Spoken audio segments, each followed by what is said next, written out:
I don't want to disappoint you, but I have no toppers today. Sorry to disappoint all of you. Darlene, would you like to kick us off? Yes, ma'am. Thank you. I wanted to follow up on your tweet yesterday about being on the lookout for Russia to use chemical or biological weapons in Ukraine and possibly creating false flag operations to use them. What is the evidence to back that up beyond what you said in the tweet that it's a pattern from Russia? Is there more to this than it just being a pattern for them? Well, they have a large biological and chemical weapons program. So it's a pattern, but they also have the capacity. Well, I'm not going to get into specific intelligence. We look at all of those factors. And we also know, and one of the main issue that prompted my Twitter thread yesterday was that Russia has a history also of inventing outright lies like this, which is the suggestion that the United States has a chemical and biological weapons program, or Ukraine does, that they're operating. Russia is the country that has a chemical and biological weapons program. So the objective was to make clear the inaccuracy of the information, the misinformation they're trying to put out, and make clear to the world that they not only have the capacity, they have a history of using chemical and biological weapons, and that in this moment we should have our eyes open for that possibility. Would use of chemical or biological weapons be a red line for the president in terms of direct U.S. involvement in the war over there? We are directly involved. We are providing $1 billion in security assistance. We are the largest provider of that. We are providing humanitarian. With the U.S. military going and engaging in Ukraine and fighting a war against Russia, we don't have any intention to do that. Go ahead. Oh, go ahead, Darlene. Go ahead. Last one. One other one. The Defense Intelligence Agency, the director told Congress today that his agency underestimated the Ukrainian military's preparedness and will to fight. Is that the assessment? Does the White House share that assessment? We do, and I think, Darlene, the world does. I mean, I think when we saw the preparations of President Putin and the Russian military on the borders of Ukraine, we saw the power of the Russian military, we saw the intentions of President Putin, and I don't think anyone anticipated the level of courage, of bravery, of capacity to fight back that we have seen in the country. At the same time, we've also seen some miscalculations by President Putin as well in terms of that capacity and willingness, but also in terms of their own planning and logistics of their military. And then lastly, can you just talk a little bit about the fate of the COVID money, the $15 billion that Speaker Pelosi took out of the bill yesterday? I mean, how confident is the White House that you will ultimately get that money? Absolutely. Oh, we do. Okay. I just wanted to let you continue. Well, we need this money. So without additional resources from Congress, the results are dire. Just to give you some specifics, in March, testing capacity will decline this month. In April, free testing and treatments for tens of millions of Americans without health insurance will end. In May, America's supply of monoclonal antibodies will run out. So failing to take action now will have severe consequences for the American people. That's why we requested $22.5 billion to avoid severe disruptions to our COVID response. The reason we've made the progress we have at this point is because we have been ahead of where the pandemic is in terms of having the preparations, for the most part, of vaccines, of supplies needed, and we want to continue to stay ahead of that if we can. So these are conversations, as you all know and has been reported out, that are happening with members, but we will need that funding in order to continue to fight the pandemic. Go ahead. Just to follow up on Darlene, are you detecting any sign of any imminent use of chemical weapons over there? I'm not going to get into any intelligence. Obviously, we continue to assess the declassification of that, as you know, Steve, as we have done throughout the course of the last several weeks. But what we endeavored to do when we put out that information yesterday is to remind the world of the large biological and chemical weapons program that Russia has, the fact that they have used it in the past against dissidents on their soil and on NATO soil, that they and that they were taking a step to put out misinformation about our own programs, capacities, and those of the Ukrainians as well. And the President spoke this morning with the President of Turkey, Erdogan. Did they discuss access to the Black Sea? Do you know?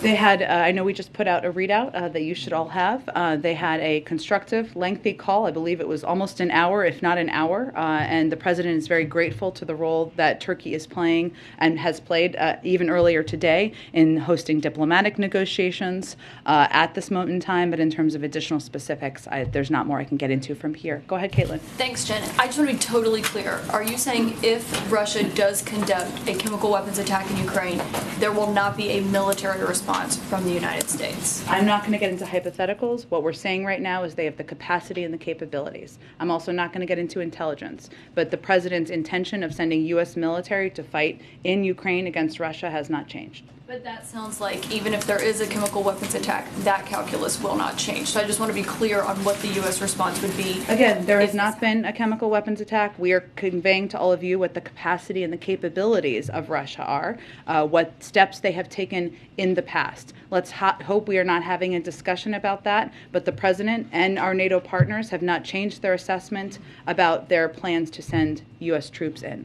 Would President Biden let a chemical weapons attack in Ukraine go unanswered by the United States? We have not let anything go unanswered that President Putin has done to date. We have not let anything go unanswered to date, any steps that President Putin has taken to date. What that would look like, I can't give you an assessment of that from here at this point. One other question. The U.S.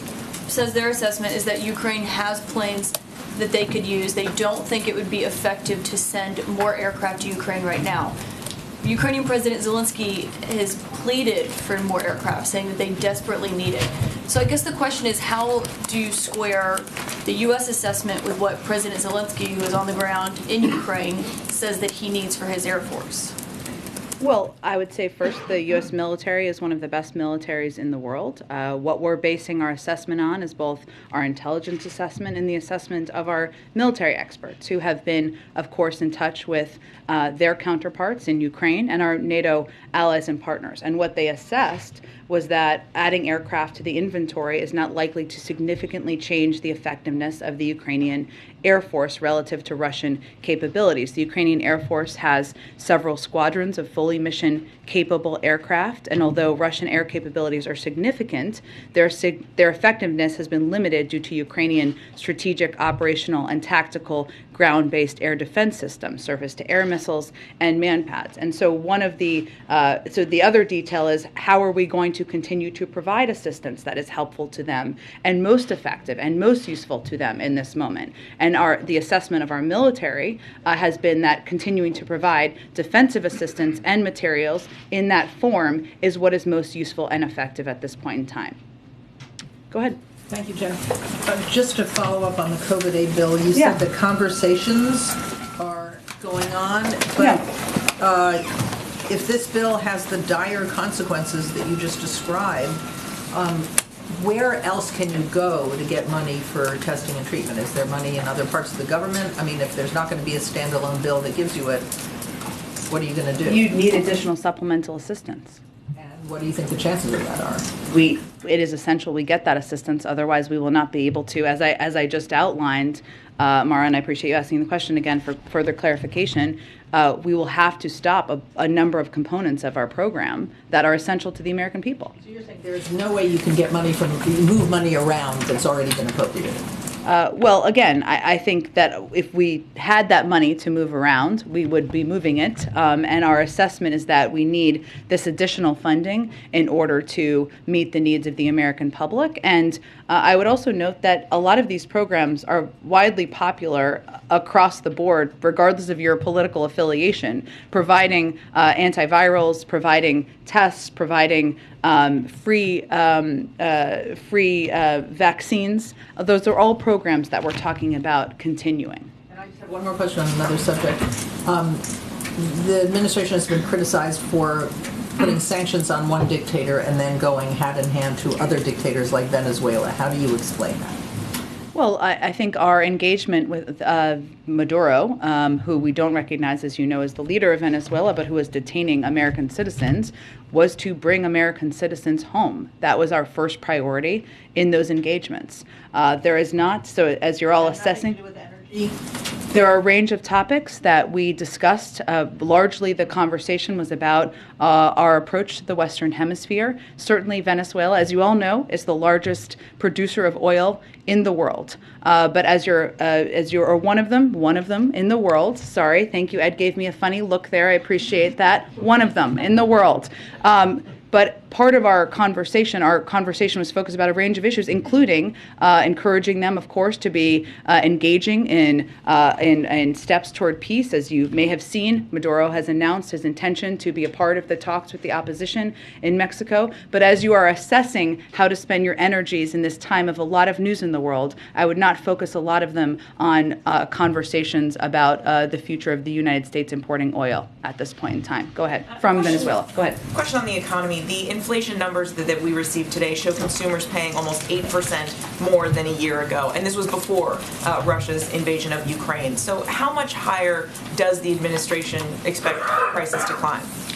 Well, as you know, a large driver of these inflationary numbers from the last, these monthly numbers, were from energy prices, and we have seen the increase happen as a result of Russia's invasion of Ukraine. So while we're looking at year over year, and there were year over year numbers that came out about a month ago as well, there are still predictions and projections from the Federal Reserve and outside economists about inflation moderating towards the end of the year. Obviously, they make those assessments on a regular basis. But in terms of prices going up, we do anticipate that gas prices and energy prices will go up. That is something that the president has conveyed very clearly to the American public. We also believe it will be temporary and not long-lasting. And what our focus is on now is doing everything we can to mitigate and reduce those prices and ensure there isn't a longer-term impact. So I can't make new projections for you from here other than to convey that, yes, it is accurate that the invasion by President Putin into Ukraine has impacted global inflation in the United States because of the impact it's had on energy prices, and that is a significant contributor to inflation, the inflationary numbers we saw come out today. You said this is temporary. You've noted before that inflation is going to wane or is expected to wane by the end of the year. Is that still your belief? That continues to be the projection of the Federal Reserve, of outside economists, and we really rely on them for their projections. But there is also no question that inflation may be higher for the next few months than it would have been without President Putin and Russia's further invasion into Ukraine, particularly due to higher energy prices. And obviously they will watch that, and we are watching that, but that is definitely having an impact. And just one more on this topic. The president said earlier this week that American companies, he sort of urged them not to price gouge. Are you aware of any price gouging in gasoline that's going on right now? That's something we've asked the FTC to look at. They are the appropriate body. They're an independent body. So I'd point you to them for any assessment of that. But that's something we have to continue to monitor, right? We've been monitoring it. We've asked them to monitor it. But obviously, at this point in time, when Americans are paying higher prices at the pump, this is one of the areas where we need to watch closely. Go ahead. Can I ask you about the transportation mask mandate? Sure. TSA says it was based on a CDC recommendation. I'm just wondering if you're in position to explain the rationale, the science, the logic behind continuing it in places where the community level is low.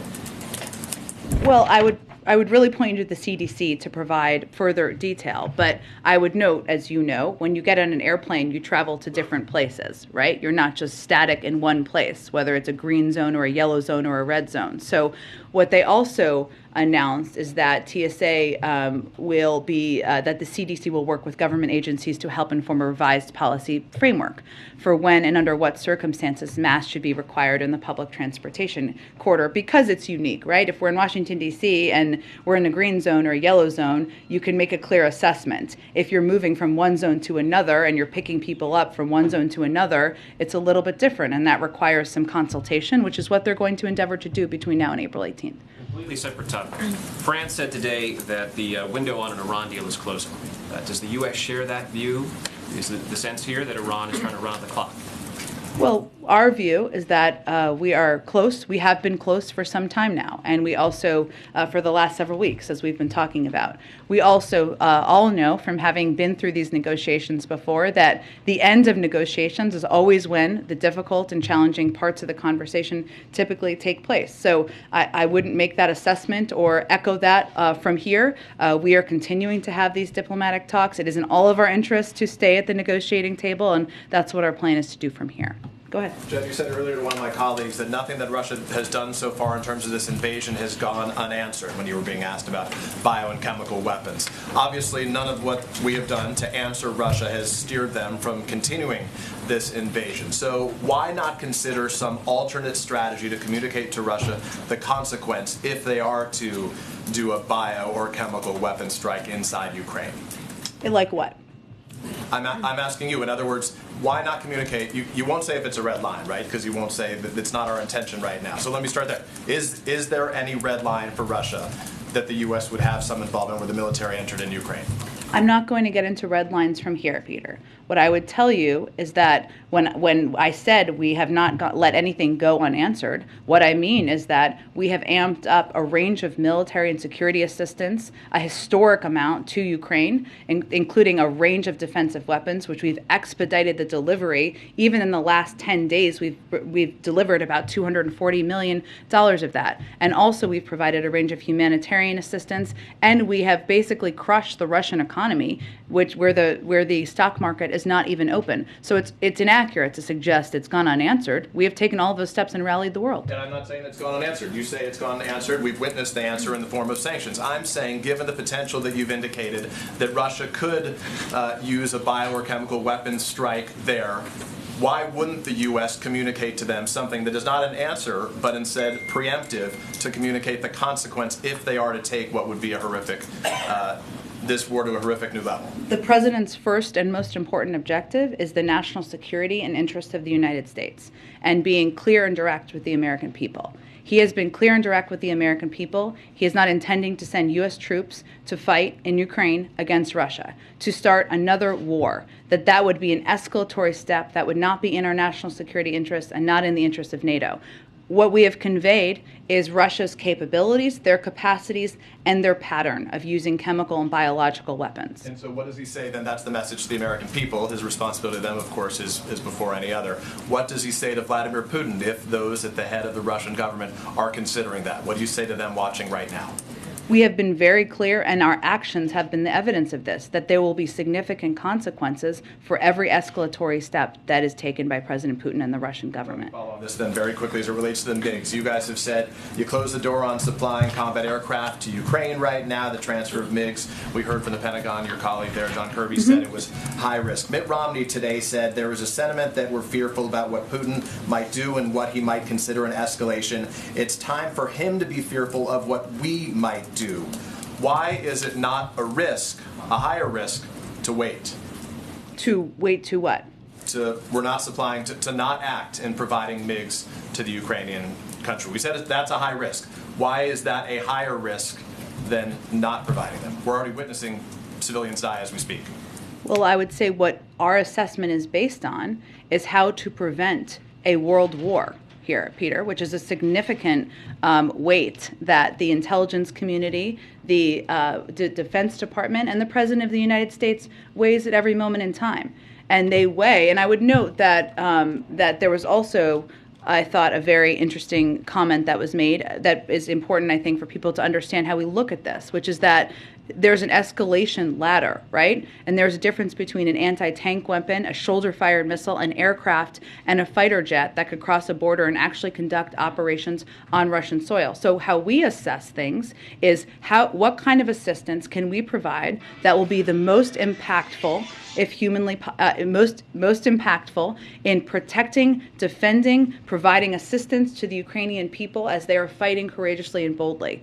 We are also trying to prevent ourselves from taking steps that would be further escalatory. I don't think we have held back in any capacity in providing assistance, having the backs of the Ukrainians, but we are not going to do things that we think are not in the interest of the United States or our NATO allies, and that is where the bar is for us. Go ahead. Thank you, Jen. We just heard you say again that you think inflation is going to be temporary.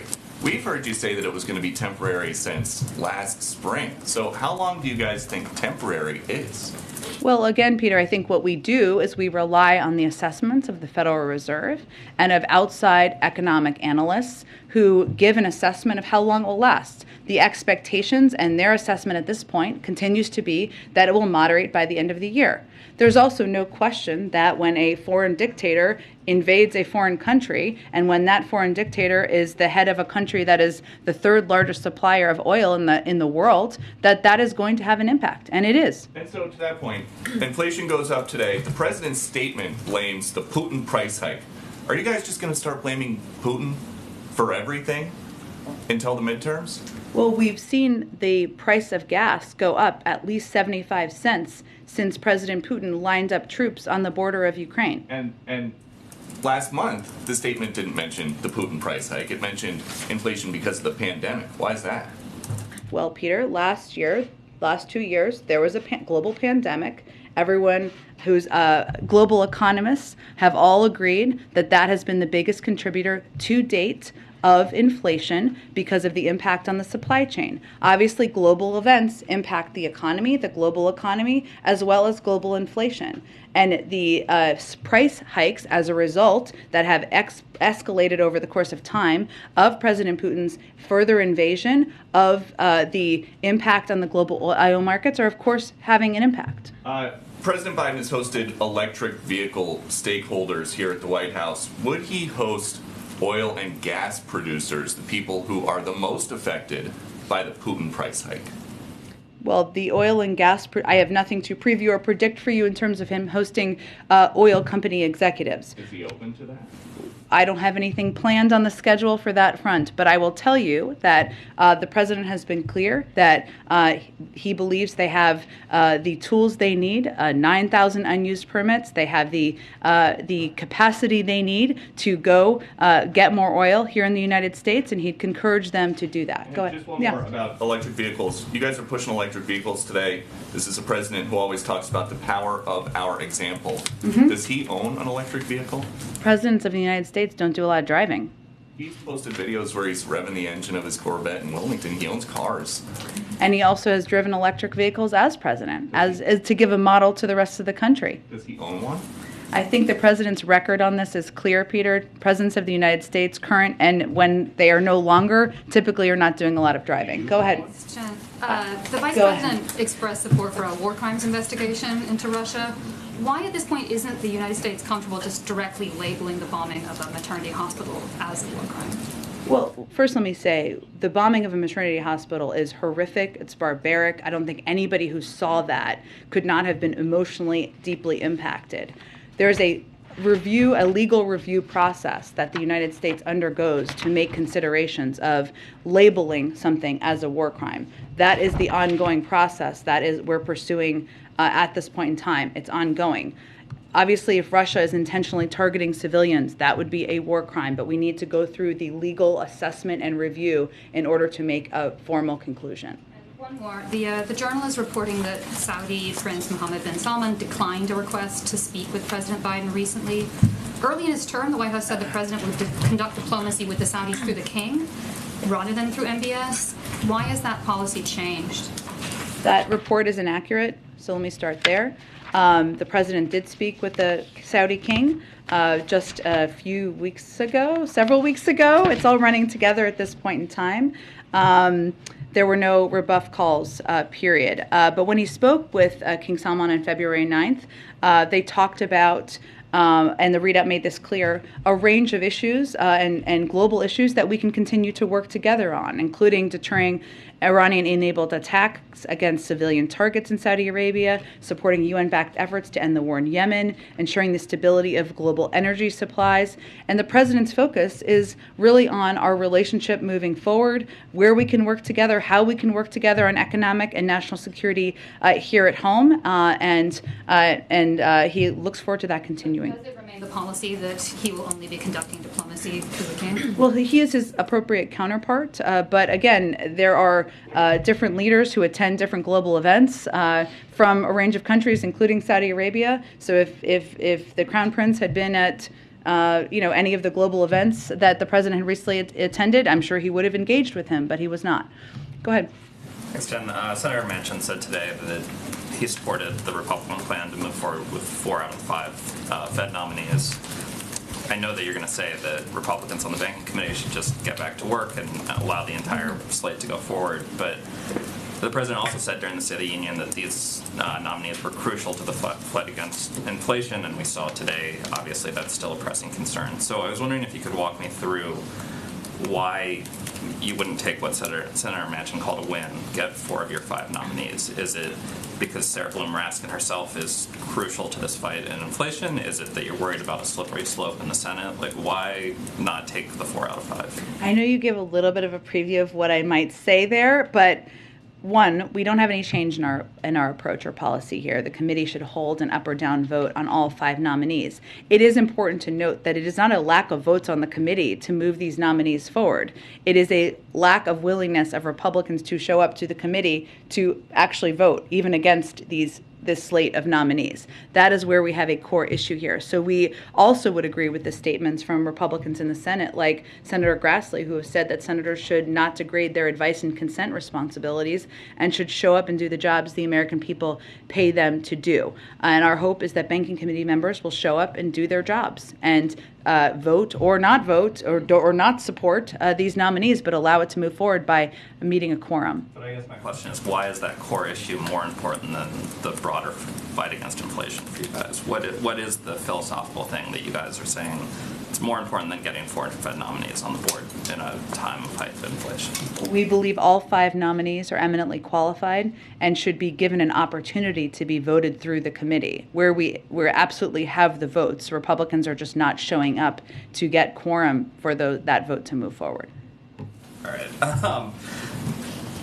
On inflation, you've said obviously that the Ukraine fight is going to has already driven up gas prices and is going to contribute to inflation in coming months. I'm wondering what spillover effect you expect into the broader economy. So do you expect that this increased inflation is going to impact GDP or job growth or those sorts of things? Is that a fear that you're sort of grappling with, or are there steps that the White House is going to take to try to mitigate the spillover from inflation thing?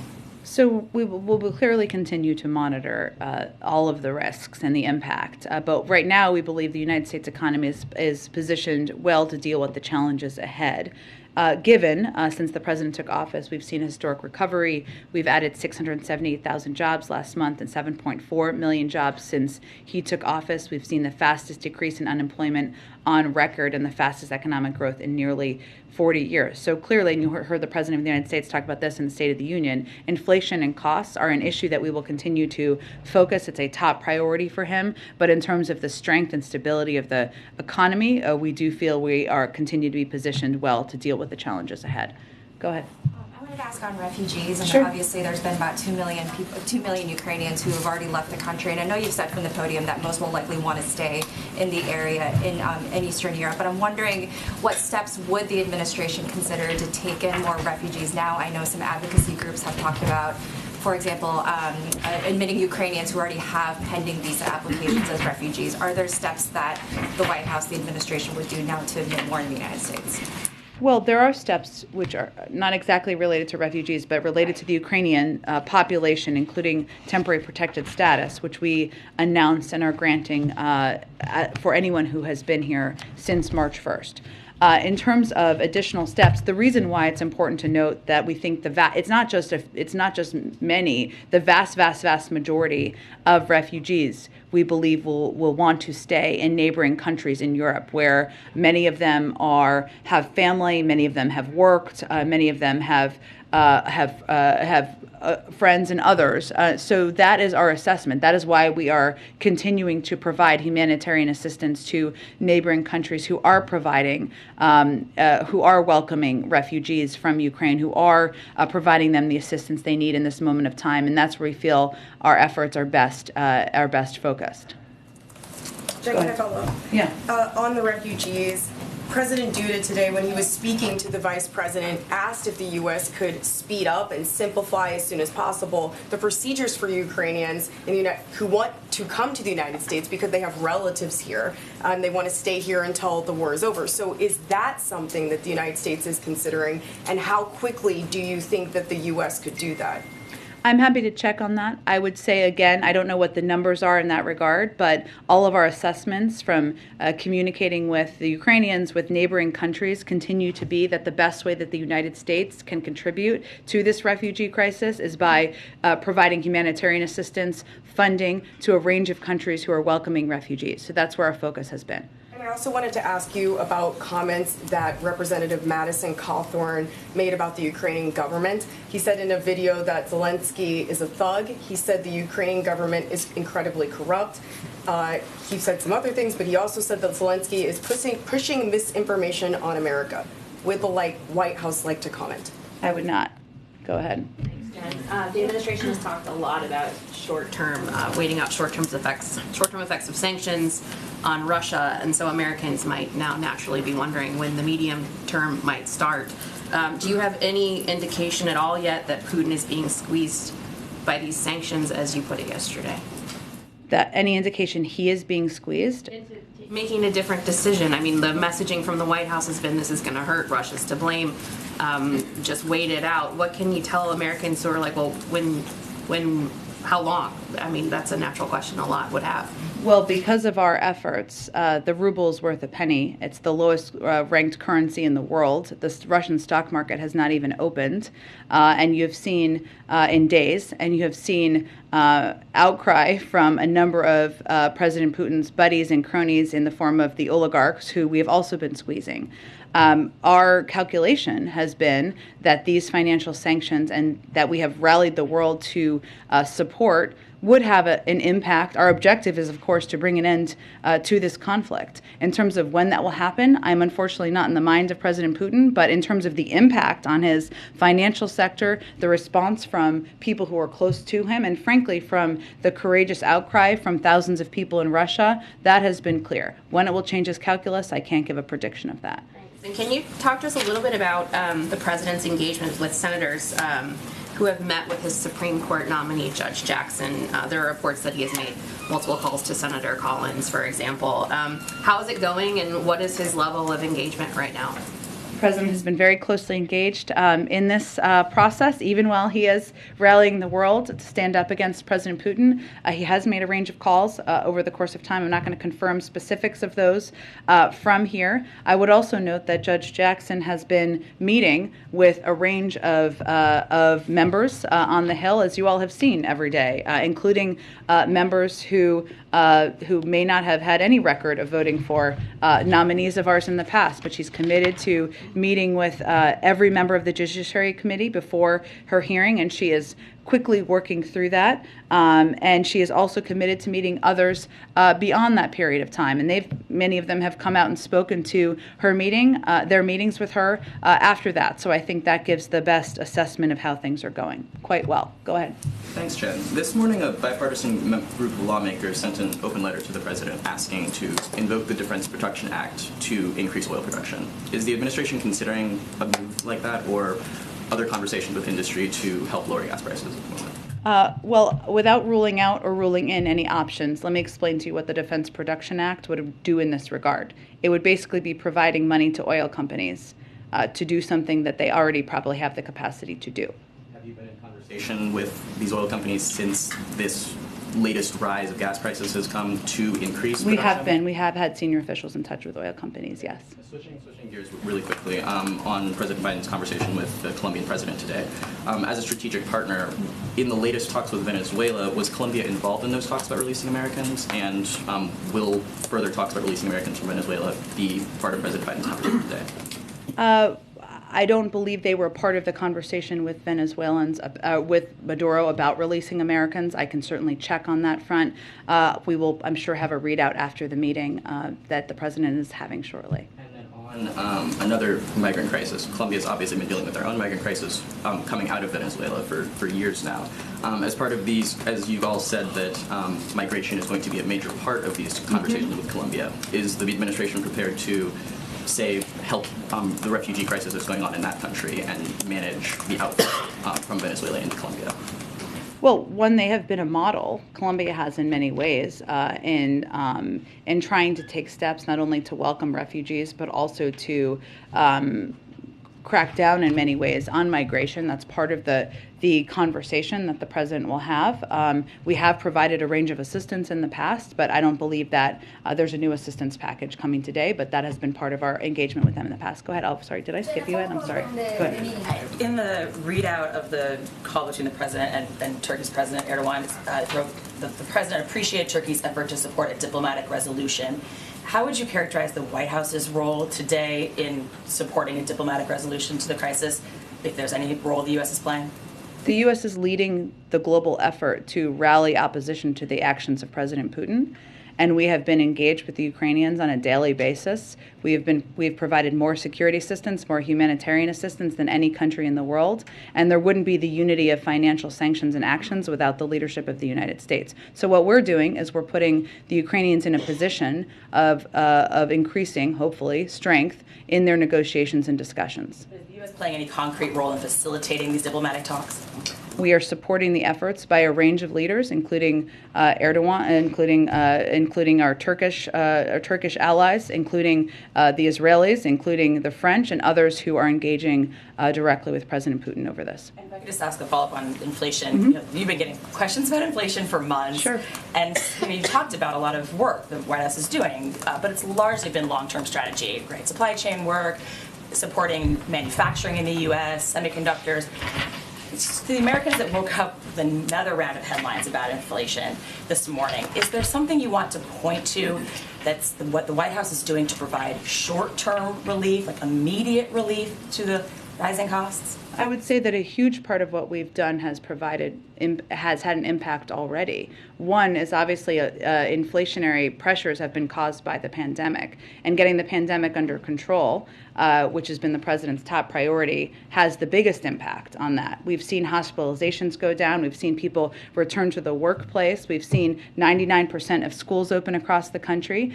Also, the steps that our supply chain task force have taken have already had an enormous impact, including increasing movement through ports by, I believe, about 60%.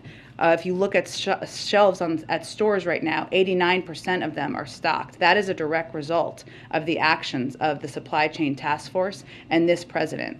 It is also true that while the early stages of inflationary pressures were caused by the pandemic and caused by the impact on the supply chain of that right now what we're looking at are different pressures, right? Which is the pressure of the energy sector that is a direct result of President Putin's invasion of Ukraine. And what we are doing in that regard is leading the world in responding to that and looking at every option possible, including coordinating a coordinated release from the Strategic Petroleum Reserve to ensure we're increasing supply to reduce prices. So I would say that there are a range of steps that have already had an enormous impact across the board on addressing inflationary pressures, but we also are dealing now with a new challenge that is why we're seeing the inflationary pressures go up. Go ahead.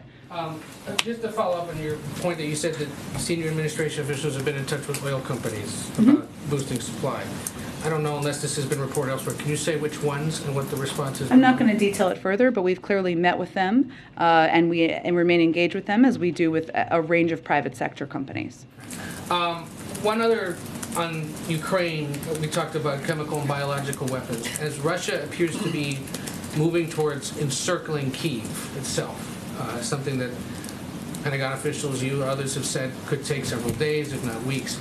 Is there concern about getting enough military equipment into Kyiv in advance of that? Or what would happen, what would be done to make sure that they can still be supplied if this encirclement happens or is underway? Well, what we have been able to do to date is provide, even in the last 10 days since we announced this new package, about $240 to $250 million in military assistance, defensive assistance that, as we noted earlier in the briefing, is what our military has identified as most helpful to them in this moment. We also, thanks to the omnibus and the parts of many parts of that we do like, will now have about $13 billion in additional assistance, some of which we will be able to expedite and provide, hopefully, rather quickly.